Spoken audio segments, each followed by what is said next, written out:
आप देखिए कि आज जो है केदारनाथ जो है यात्री आना चाहता है, लेकिन पिछले साल 2 साल कोविड होने के बाद पिछले साल जब यात्रा खुली तो भाजपा सरकार की नाकामियां वहां पे दिखाई दी कि उन्होंने जो है कुंड से जो मेन पड़ाव जो है यात्रा का है वहां से जो है यात्रियों को वापस भेजने का काम किया। उन्होंने कहा कि हमारे पास रहने के लिए उचित व्यवस्था नहीं है, हमारे पास यात्रियों के लिए ठहरने के लिए उचित व्यवस्था नहीं है और यात्रियों को वापस भेजा गया।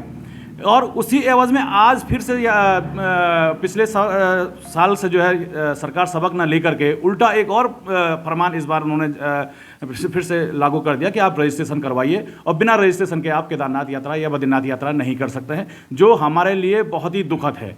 एक तरफ से आप ये देख लीजिए, दूसरी तरफ से व्यवस्थाओं के नाम पे जो लोग अब रोजगार के लिए जो है ढाबे खोल रहे हैं, कच्चे ढाबे, पक्का निर्माण वो लोग नहीं कर रहे हैं, कच्चे ढाबे खोल रहे हैं जिनको सरकार जो है 6 महीने के बाद फिर से ध्वस्त कर सकती है। लेकिन सरकार रोजगार देने के बजाय उनके ढाबे तोड़ रही है, उनकी दुकानें, कच्ची दुकानों को तोड़ा जा रहा है। दो चीज़ें हैं, एक तरफ आप यात्रा की व्यवस्था सरकार खुद नहीं कर पा रही है। अगर लोकल स्थानीय आदमी अगर जो है अपने व्यवसाय के लिए उनकी व्यवस्था करना चाह रहा है तो सरकार उनको भी व्यवस्था नहीं करने दे रही है। ये एक बहुत ही दुर्भाग्यपूर्ण जो है मामला हमारे सामने आ रहा है। सदन में से लेकर और सड़कों तक कह रही है कि नकल विरोधी कानून हमने पास किया है।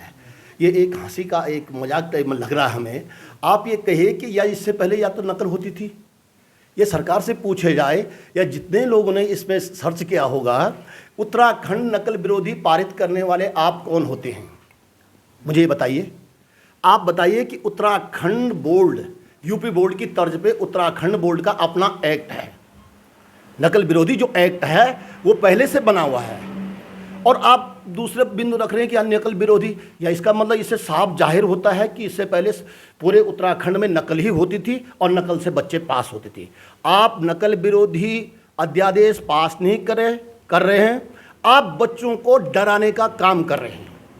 इससे बढ़िया विद्यालयों में जाकर बच्चों का हौसला बुलंद करते, बच्चों को कहते कि बोर्ड परीक्षाएं अपने सही मानो स्थिति में दे, अच्छे हिसाब से दे, स्वस्थ मन से, स्वस्थ तन से दे। लेकिन आप सड़कों में जुलूम लगा करके, रैलियां निकाल करके लोगों को दिखाना चाह रहे हैं, बच्चों को डराना चाह रहे हैं कि हमने नकल विरोधी, मतलब उनके ऊपर इतना दबाव डाले कि बाप रे अब नकल होगा तो क्या होगा, कैसा होगा। या इससे पहले नकल होती थी, आप बच्चों को डराना चाहते हैं। आप आज हमारे बच्चे जो हाई स्कूल में हैं 13-14 साल के बच्चे होते हैं, 17 साल का बच्चा हमारा इंटर में होता है, और आप उसमें क्या दबाव डालना चाहते हैं कि हमने नकल विरोधी को, इतना हल्ला मचा रहे हैं कि बस नकल नहीं होगी, नकल नहीं होगी। आप उनको डराने का काम कर रहे हैं। निश्चित रूप से ये काम इनका एक बहुत ही निराशाजनक और असंतुष्ट है।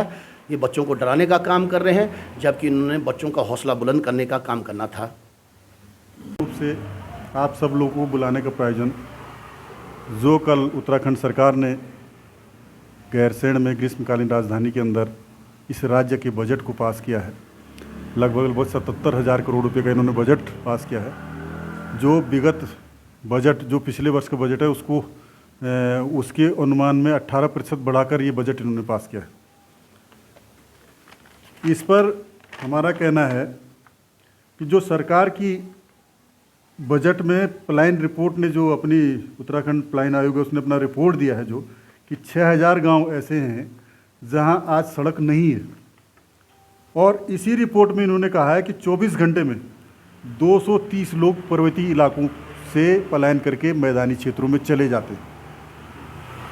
बड़ा गंभीर विषय यह है उत्तराखंड राज्य के लिए, क्योंकि जिस राज्य की हमने कल्पना की थी उसमें अगर इस प्रकार का जो रिपोर्ट सरकार के ही आयोग से आ रही है तो यह बड़ी चौंकाने वाली है, जिसको लेकर के जो है चिंता स्वाभाविक है कांग्रेस के अंदर।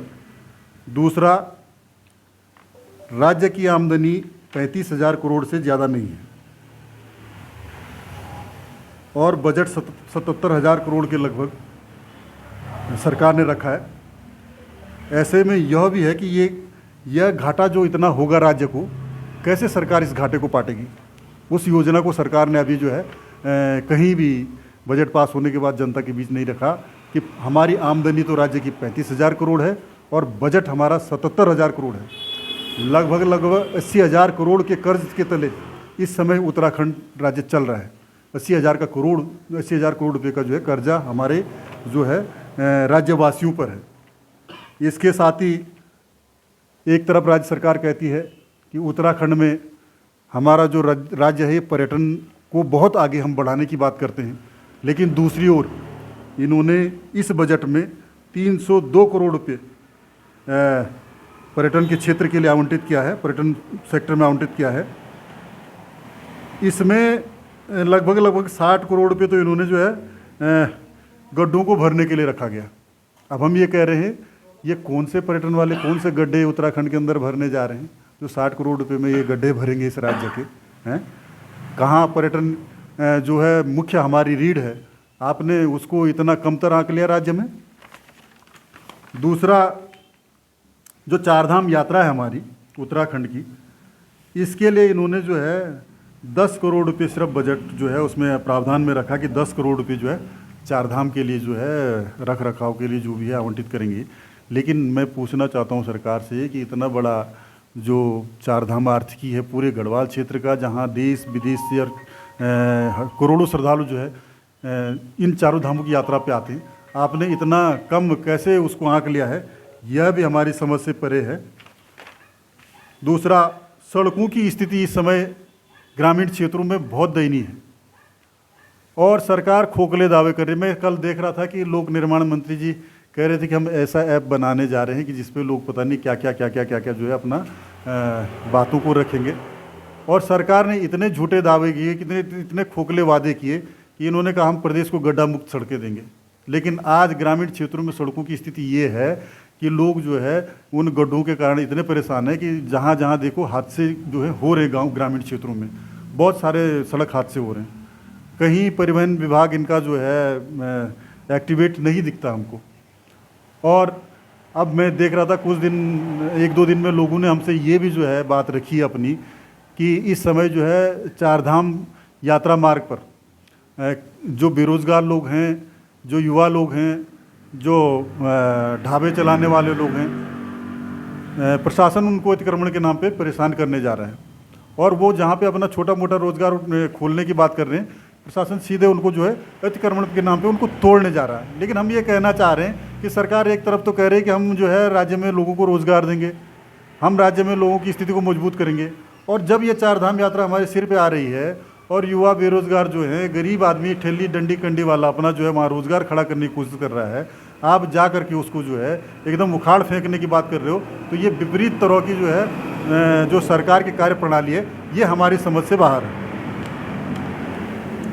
दूसरा, उद्योगों को इन्होंने लगाने की बात की है प्रदेश में, और उद्योग के क्षेत्र में जिस प्रकार से इन्होंने लोगों को इन्विटेशन किया है कि बाहर के उद्योग वालों को इन्होंने जो है बोला कि यहाँ बड़े बड़े उद्योग आप जो है राज्य में बढ़ाइए, लेकिन उसके बाद भी जो है उन उद्योगों में कितने स्थानीय लोगों को रोज़गार मिला है, इस प्रदेश के कितने नौजवानों को उनमें मौका मिला है, इस बात को भी सरकार को रखना चाहिए।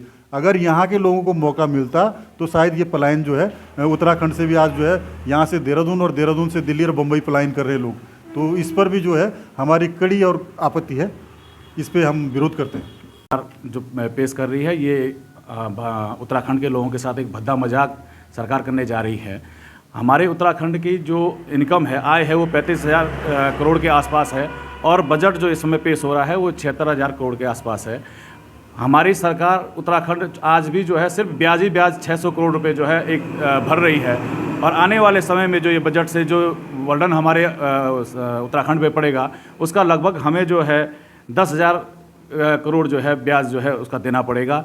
उसके साथ ही भद्दा मजाक, अभी चारधाम यात्रा के बारे में मैंने कहा, सबसे बड़ा भद्दा मजाक हमारे साथ ये हो रहा है कि उत्तराखंड सरकार शराब और खनन पे ही अपना व्यवसाय चलाना चाह रही है, जबकि हमारा मूल जो उत्तराखंड राज्य बना था वो पर्यटन के लिए बना था, कृषि के लिए बना था। उन दोनों चीज़ों पे हमारी जो है सरकार का ध्यान, भाजपा सरकार का ध्यान नहीं जा रहा है। साथ ही कितना भद्दा मजाक ही है कि पूरे वर्ल्ड के अंदर, पूरे विश्व के अंदर, पूरे भारत के अंदर जो है चारधाम यात्रा को बड़े गौरव के साथ देखा जाता है, और सरकार ने मात्र 10 करोड़ रुपए का बजट उसके लिए रखा है।